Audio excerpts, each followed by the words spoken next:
Hi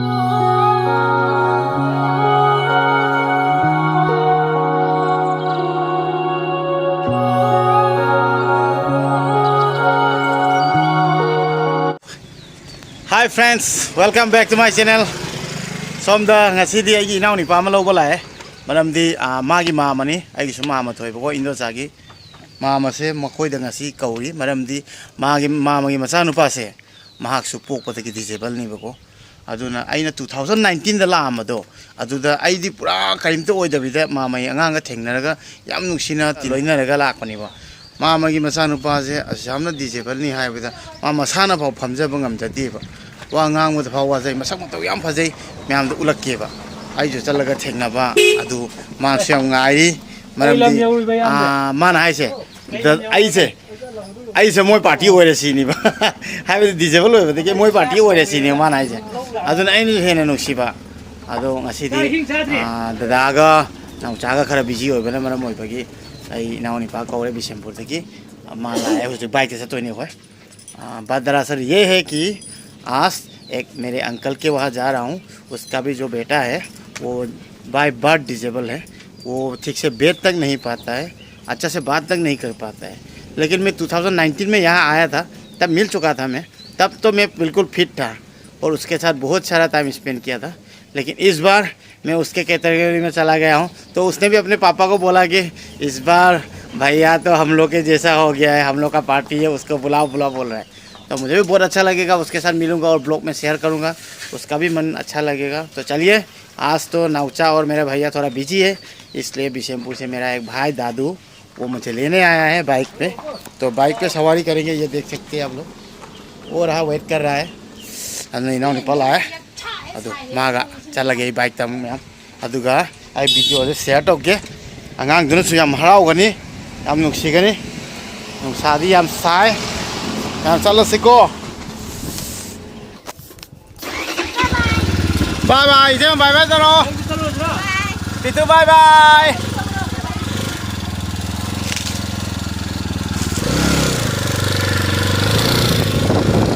journey हौरे ma'am मखा ताबा तुम यंगिरो आईगु channel दा मैम ने सपोर्ट तो भी थैंक यू सो मच।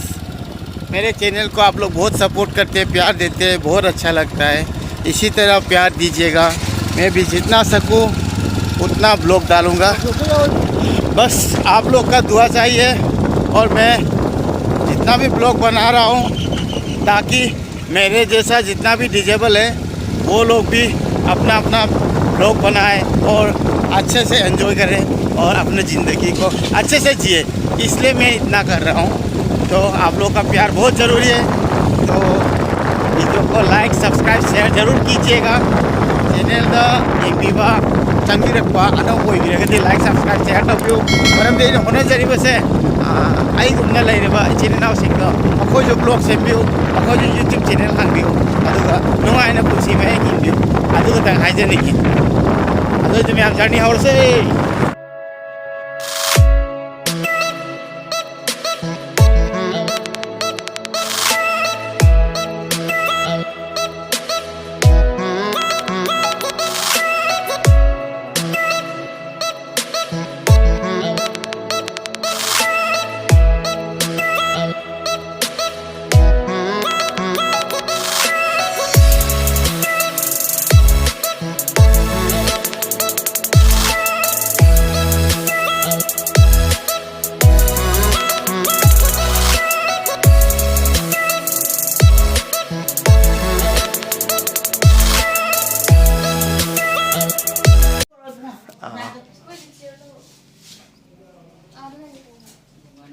यानी यानी क्या ना होगी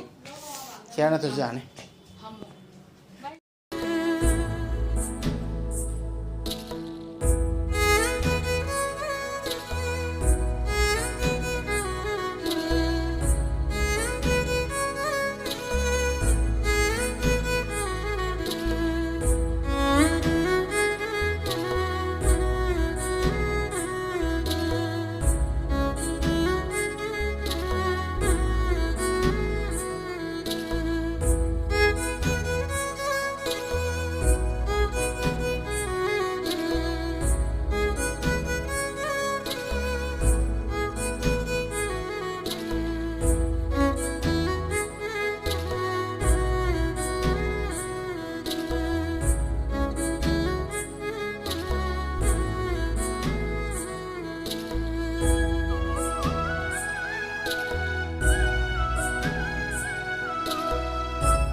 फाइनली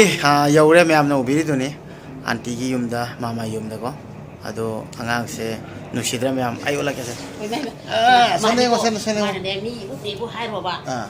नुसिद्रा तो से हाय हायो हाय कायरा मतलब खजद्रा से कोई हीरो से आई कुमालेको आई कुमांद्रा नुसिद्रा मैम अदो मांगा से आई के पुनदोइनिको अखोइनि वाई सानदोइ नत्रा आंटी मागी मरमदा खितंग खक मैम दा खगनिको मा से पोकपदगी ओइब्रा आंटी अदुइ मतंग दुमतंग हाइबि पोकपदा मा से था खरा वाना पोकपा था ममु वाना पोकपा अदुदगी यामना पिकपा हाइतारे केजी अनि वेट केजी अनि खतायबा अदु केजी नि ताबजे सोलेना कोइ लसिन ग योमगा याम वाना हाइतारे कोइनि हिंगना बद होनरपने डॉक्टर ट्रीटमेंट तौरकांदा मई ग याय अदु खितंग को हंदगी देखो आंटी की वखन मा मा जोकनि खनबदा हाबदी डिसेबल ओइरबनी हैना आंटी दि खंग हौजी बाउदा आइदि इसासे अदुम होनबा फने भाइ होनरिबनि याम फनन बुइदमत सस्नो इजामा नंग आई मसक खंगब्रा 2019 दा लामबदो आई खंगब्रा काजा आई जो हजिकती पार्टी ओइरबनी हे खंगब्रा खंगब्रा खंगी खंगी का खंगब्रा खंगी है मा कुमदा खरा वाजैबको अदो 2019 में जब मैं आया था तो आंटी का लड़का मेरे साथ खेलता था मतलब ऐसे हालत में था लेकिन मैं नॉर्मल था लेकिन अब वो ये बता रहा है कि मैं भी एक ही कैटेगरी का हूँ तो वो भी मतलब मजाक कर रहा था मुझे तो आंटी ने बहुत मतलब मुश्किल से पाला है तो यही मैसेज देना चाहते हैं हम लोग कि देखिए आंटी भी कितना प्यार करते हैं अपने बच्चे से और कैसे रहते हैं फिर भी हम लोग मतलब हार नहीं मानते और प्यार करते हैं कितना सुंदर है देखिए नंग आई की वीडियो जेंगा आई वीडियो उत्परा मसे नंग हक तंग दी पोरकपने या हाइदि आइदि को फोन से कहो हाइदेबा नि मतम सु लेतबा अदो मागी खुद से हंदक सी खर कोन ले मे को यस सी जहाना समायना लेरम देबा सी हंदक चाही में फायर सी कोन बसा सही ओ सही फरक ए हाय तारे सही में को मे देनी माना कोइना तन खंgai अदो डॉक्टर नदि कई है सी डॉक्टर एक्सरे लौरे को तिंथोपो यादबनिना थोइना माइजे कनो ओइदे अदो मा रिम्स दा चलो हाय अदा खोइना रिम्स दा सत्रे मा डॉक्टर दा पूरा ऑपरेशन तौबगी टाइप मोइन हाय हाय रिम्स दा कई है डॉक्टर सर्जरी तौता नि है मसाना ऑटोमेटिक लोग ओइ घिरा कमाई ते नि माइ मा समायना क्याम कुइना फम्मा ngami anti फम्बा से पामे के दिंगा मेदा अखोइना ngai के ओ मसाना फम्मा ngमदबा अच्छा अच्छा अच्छा मसाना दम फम्मा ngमदबा अदो फला दगा ngaरागा मसे मनाव का गाड़ी दगा कोई कोला सपल को सोएगा खंगदबि जुनेबा गाड़ी सपल मचाबदी कई कई चाब थपद हां लोई चाय माइ पिक्ता मागी चाव यादव गहरे याते ओ गहरी चाय देखो ओसा चाय सब खा सकते हैं लेकिन पोक नहीं खा सकते हैं तो बेचने में भी मतलब अगर कोई पकड़ लेगा तो अच्छे से बेच सकता है नहीं तो थोड़ा मुश्किल होता है नतर दिमा मतोंदना फमदा खर प्रॉब्लम होएगा नातंग थमदे मसाना दम दागी तौगा इन मुपो या मोमेंट याम कन बाय अच्छा अच्छा ए लाई दादू खंगब्रा असि खंगब्रा फोन वीडियो नम दादू खंगब्रा असि खंग मने हेरो माली से हां ओइ बाय दादू ने नम खंगी मा खंग दि कनो mana hero asai kisil lagi masih makam kisil lagi hero asai panjang tahu zero aja panjang tahu zero yang zero karena kali ya kisira no iya mah lah keren hai di mulu se nggak nih yang kalau memang dia nggak masa hati balik nay ama di अरे तुम्हारी party हो लगे तो हो गए मैं भी इसका पार्टी बन जाता हूँ पार्टी हो जाएगा हो जाए चप्पा ना रहेगा पार्टी का है ना तेरा पार्टी हो जाएगा ना माँ समझे फलाना मेंटेन तो कम देखो मत समझे माँ खंग जे हाय दा वक्ता सस बाइसेप ने से अमुक ची चावले में वाले ना अंजो थाना ब्रा आई दी चिंग चिंग नहीं को नंग चिंग जो थाना माले हाँ ada kelo kayak muk pada cawan lagi oh muk pada cawan ya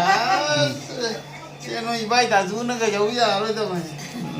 ꯆꯥꯅꯤꯡꯕ ꯍꯥꯏꯇꯥꯔꯗꯤ ꯄꯥꯃꯨꯡ ꯄꯤꯛꯁꯤꯜꯂꯦ ꯅꯪ ꯀꯩ ꯆꯥꯅꯤꯡꯉꯤ ꯅꯪ ꯀꯩ ꯆꯥꯅꯤꯡꯉꯤ ꯑꯆꯥꯄꯣꯠ ꯀꯩ ꯆꯥꯅꯤꯡꯉꯤ ꯍꯥꯏꯔꯣ ꯀꯩ ꯆꯥꯅꯤꯡꯉꯤ ꯕꯤꯁꯀꯨꯠ ꯃꯁꯥꯖ ꯇꯧꯔꯥ बिस्कुट चानिंग्रा चीज चानिंग्रा आई मही चानिंग्रा इंटर जोई चानिंग्रा कई चानिंग है लाखों का है ए ना मामा आई किलो नुगा सीनी मामा का इज्जत किलो ना Nang chaning bahai ro. 레오로 레오로 ए Azizia Azizia Cái nôm đi lễ lo, cái nôm đi lễ lo mà. nang kai no ma di hai ta Cái nôm đi lễ lo ro. Nang chaning ma. le ram ke nang kai chaning mama ta kan ni ai ma dai kira ha ai mai oh ado acha masa mango fruity fatur adu bukan mama mama mau lalu mama kita naikถ้าไม่แง่กันเปลี่ยนไปสักเปอร์เซ็นต์หัวแล้วก็จะทิ้งชนไปเลยนะก็แล้วป่านมันจะไอ้หนูว่าเนี่ยนะก็ขาแล้วบลับจากนี้ก็ไอ้แล้วก็เดินไปว่าบลับจากไอ้น่ะแอปปี้จะไม่อยากที่จะมาจะชมว่ามันนั่งคุยไหนลูก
चाब थक लोरे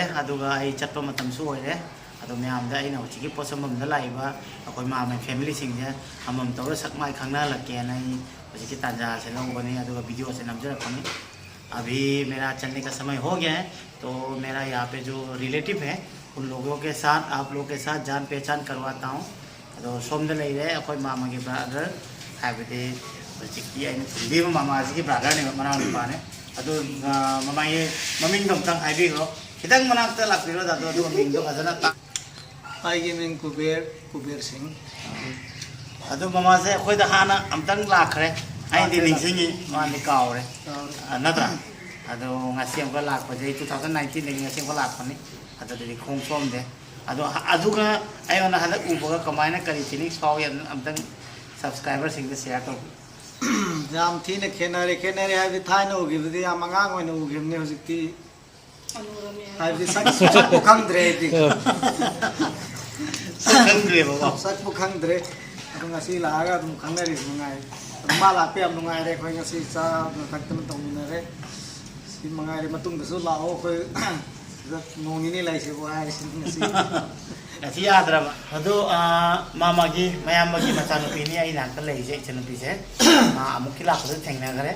मैं जो यहाँ पे आया हूँ मामा तो उसका भैया के बेटी है तो उसके साथ भी जान पहचान करवाते हैं आप लोग के साथ और इचन की मम्मी करी कोई हमता हाजियो कृषि पसंद हुआ तो इचन की उसी करी कोई होना भी ग्रेजुएशन कोर्स में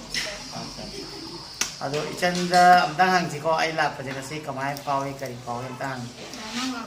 नानम लाख पे अनुवाय हवावे नानी लाख उदबरो नसी उयम अतु दादा 19 लाख पदोजी आई समय वाले ले हमने को लेयम सलाम चाहिए नी दा मी की लाइफ खाई जे काई तम गम दे को अदो इचन हाँ नहीं तो को मैं उइदा कोई मी खंग दबा मी खंगा मोएबा द मोइ दी हानै द माइना उइ है आइना दम खंजा बाय ता मोइ जु नुसी बगी नि को सिदा नामु दनाव चाक चा लाग जि खोंग तो कैसे तो दिगाय काई तो तो दे काई ओ कैसे तो दिगाय तु नेबो अदो मथंग दा कृषि की ममा खंगनान के खितंग चंगी पिरो दादो नंग नक्सिल प यारे मखोन चल लरे न त अदो ममा हमारा हाइनिंग दो तो माय बिरो माय मिंग दे करी देगी ꯑꯩꯒꯤ ꯃꯤꯡ ꯄꯣꯁꯪꯕ ꯃꯣꯗꯨꯒꯂꯥ ꯑꯗꯨ ꯑꯩꯈꯣꯏꯅ ꯍꯥꯟꯅ ꯑꯩꯈꯣꯏꯅ ꯑꯉꯥꯡ ꯑꯣꯏꯔꯤꯉꯩꯗ ꯑꯩꯈꯣꯏꯁꯨ ꯃꯣꯏꯗꯁꯨ ꯆꯠꯂꯨꯔꯦ ꯑꯩꯈꯣꯏ ꯃꯔꯤ ꯃꯇꯥꯁꯤꯡ ꯑꯃ ꯑꯣꯏꯕꯅꯤꯅ ꯑꯗꯨ ꯃꯇꯝꯗꯨꯗꯗꯤ ꯑꯉꯥꯡ ꯑꯣꯏꯅ ꯂꯩꯔꯝꯕꯅꯦ ꯍꯧꯖꯤꯛ ꯃꯥꯅ ꯂꯥꯛꯄ ꯐꯤꯕꯝꯁꯤꯗꯗꯤ ꯑꯩꯈꯣꯏ ꯌꯥꯝ ꯅꯨꯡꯉꯥꯏꯇꯦ ꯑꯗꯨꯒ ꯅꯨꯡꯉꯥꯏꯇ꯭ꯔꯒꯁꯨ ꯏꯁꯣꯔꯅ ꯃꯥꯒꯤꯗꯃꯛꯇ ꯁꯨꯃꯥꯏꯅ ꯇꯝꯃꯝꯃꯕꯅꯤꯅ ꯃꯥꯁꯨ ꯍꯧꯖꯤꯛꯇꯤ ꯑꯩꯈꯣꯏꯗꯧꯒꯨꯝꯅ ꯑꯗꯨꯝ ꯍꯤꯡꯃꯤꯟꯅꯕ ꯇꯥꯕꯅꯦꯅ ꯑꯩꯈꯣꯏꯅ ꯈꯜꯂꯤ अदुगैदी सोमदा लेरे मामा के ब्रदर बजिकी खंगनाबा कुबेर तो मामा का जो ब्रदर है कुबेर भैया का और कुबेर मामा का मिसेस से जान पहचान करवाते हैं और समझो कुबेर अंकल की मिसेस की वाली करता ꯌꯥꯝ ꯅꯨꯡꯉꯥꯏꯌꯦ ꯅꯅꯥꯎ ꯂꯥꯛꯄꯁꯦ ꯆꯍꯤ ꯈꯨꯗꯤꯡꯒꯤꯁꯨ ꯁꯨꯝ ꯂꯥꯛꯑꯣ ꯑꯩꯈꯣꯏꯗꯤ ꯉꯁꯤꯗꯤ ꯁꯨꯝ ꯂꯦꯛꯈ꯭ꯔꯁꯤ ꯅꯣꯏ ꯃꯥ ꯇꯨꯃꯤꯟ ꯂꯩꯔꯁꯦ ꯍꯥꯏꯔꯕꯅꯤ ꯃꯥꯅ ꯌꯥꯗ꯭ꯔꯦ ꯃꯊꯪꯗꯁꯨ ꯁꯨꯝ ꯂꯥꯛꯑꯣ ꯅꯅꯥꯎ लाके अदु मामा की मिसेस की युम जगह बजो जुने ꯑꯩꯁꯦ ꯃꯣꯏꯔꯥꯡꯗꯒꯤ ꯃꯣꯏꯔꯥꯡ अदुगा हुजिक आंटी की अनंग क्या नो ꯑꯉꯥꯡ ꯑꯅꯤ ꯁꯨꯔꯦ अनि को ꯁꯤꯅ ꯑꯇꯣꯝꯕ ꯑꯁꯤ ꯃꯌꯥꯝ ꯑꯃ ꯂꯩꯌꯦ ꯉꯁꯥꯏ ꯐꯝꯃꯝꯕꯗꯣ हाय ꯍꯥꯏꯌꯣ ꯍꯥꯏ ꯑꯩꯒꯤ ꯃꯤꯡ ꯃꯥꯂꯦꯝ हाय नंग मिंगारो नंग मिंगारो ꯃꯥꯂꯦꯝ ꯍꯥꯏꯕ नंग कोबा अदुगा हुजिकना सोमदा लेबिसिना अखोइगी मामागी मयामबगी ममो हाइबा तारे को अदु अय तक सा खंगा लके असम में याद फंबी सिने अनाक त चंग अदुम मिंग ने के तुम हाइबिरो लता कुसबम अदु लता गी जुम से का बजे ओबि देनो ना कुपी थमा पोपी ओ थमा पोपी जे कन अदु Lata ji ngasi first time थेंगना बने हाना लाको दे थेंगना दे को अदु करी फीलिंग्स फाउबी गे आई ला ꯌꯥꯝ ꯅꯨꯡꯉꯥꯏ ꯌꯥꯝꯁꯨ ꯍꯔꯥꯎꯋꯦ ꯃꯌꯥꯝꯁꯨ ꯁꯄꯣꯔꯠ ꯇꯧꯕꯤꯌꯣ ꯃꯥꯒꯤꯁꯦ ꯏꯆꯦ ꯃꯂꯥꯒꯁꯨ ꯌꯥꯝ ꯂꯛꯅꯕ ꯑꯣꯏꯗꯦꯕ ꯃꯣꯏꯅ ꯃꯅꯤꯡꯗ ꯑꯣꯏꯕ सेमला गदे तोयने दुम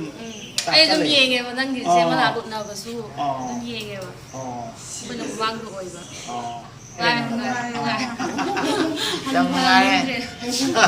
मा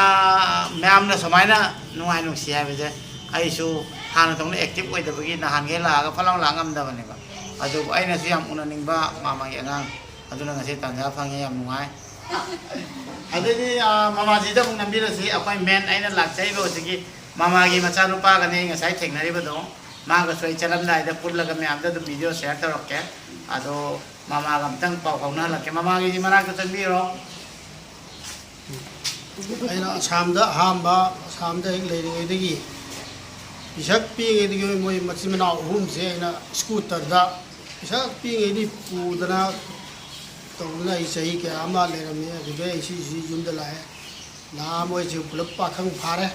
ꯐꯥꯔꯒ ꯑꯍꯥꯟꯕꯗ ꯃꯥꯅ ꯂꯥꯛꯄ ꯃꯇꯝꯗ ꯌꯥꯝꯅ ꯅꯨꯡꯉꯥꯏꯅ ꯁꯤꯗ ꯂꯥꯛꯑꯝꯃꯤ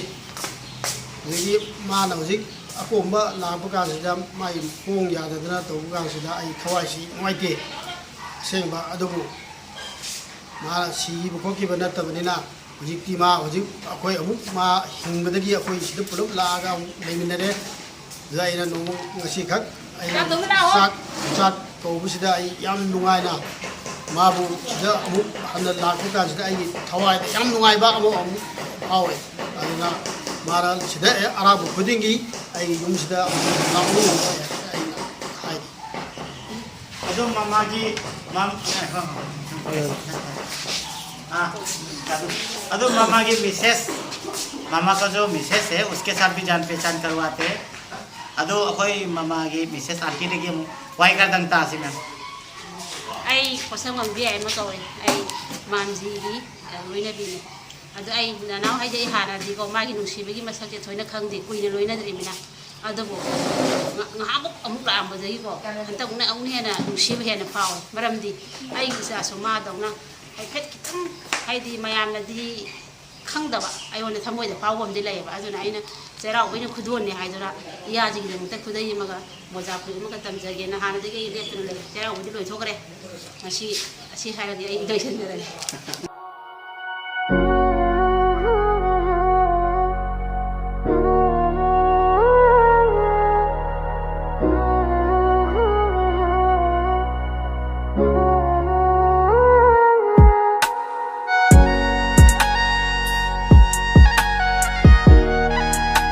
ꯌꯥꯝ ꯅꯨꯡꯁꯤꯕ ꯑꯃꯅ ꯑꯩꯅ ꯍꯧꯖꯤꯛ ꯃꯈꯣꯏꯗ ꯂꯥꯛꯄꯗ ꯑꯩꯈꯣꯏ ꯕ꯭ꯔꯗꯔ ꯑꯅꯤꯈꯛ ꯂꯩꯔꯝꯃꯦ ꯃꯈꯣꯏꯅ ꯑꯩꯕꯨ ꯁꯛ ꯈꯪꯉꯤ ꯍꯥꯏ ꯑꯗꯨꯒ ꯑꯩꯒꯤ ꯆꯦꯅꯦꯜꯒꯤ ꯚꯤꯗꯤꯑꯣꯁꯨ ꯌꯦꯡꯕꯤꯔꯝꯃꯤ ꯍꯥꯏ ꯌꯥꯝ ꯅꯨꯡꯁꯤ ꯁꯨꯃꯥꯏꯅ ꯇꯥꯕꯗ ꯑꯩꯕꯨ ꯈꯪꯕꯤꯔꯝꯕꯁꯦ ꯑꯗꯨꯅ ꯑꯩ ꯃꯈꯣꯏꯗꯁꯨ ꯁꯛ ꯇꯥꯛꯂꯛꯀꯦ उलक्के मखोई मरमदसु डिटेल्स खरा अदुम हपचरक्के ना वीडियो से नमकपनी यहाँ पे जब आया तो और एक दो ब्रदर था तो वो दोनों ने बोला कि मुझे पहचानते हैं तो मेरा चैनल भी सब्सक्राइब करते हैं तो मुझे बहुत सुंदर बहुत अच्छा लगा इसलिए मैं शेयर करना चाहता हूँ उन दोनों को भी इसलिए आप लोगों को दिखाता हूँ और नहीं से आता कि मैं हम सुंदर ले रही कि ब्रदर नहीं रहो हम तो हाई तो हुई वो मिंग करी को हुई वो हम तो हाई भी आई ना पेंट मार मार बम यम रोशन तौरे यम ना मनाक तक गिरा सुन यम ना कोई सा कुंजी की ममा का पान में सभी लगी अच्छा तो ये वीडियो यंग भी बना नौ मतो यंग भी यंग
좋은데 좋은데 영어도